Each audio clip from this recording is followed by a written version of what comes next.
अस्सलामुअलैकुम, आप देख रहे हैं ANY न्यूज नेटवर्क। मैं हूं मोहम्मद एहसन।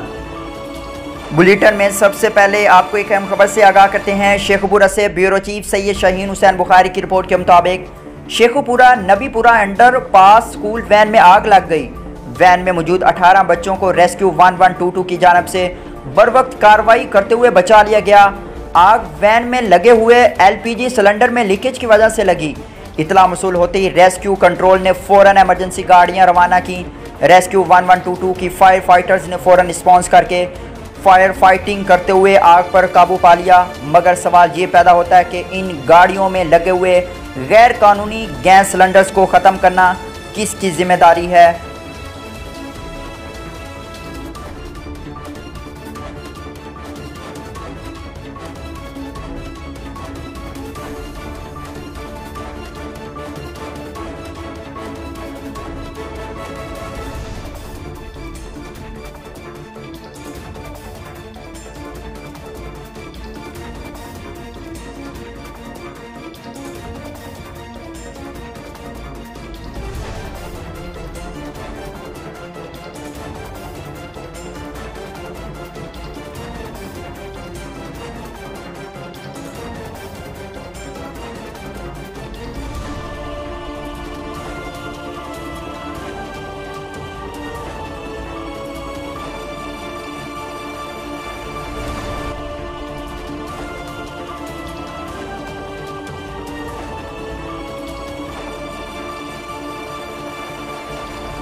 बुलेटिन में फिल वक्त इतना। मजीद देखते रहिए ANY न्यूज नेटवर्क।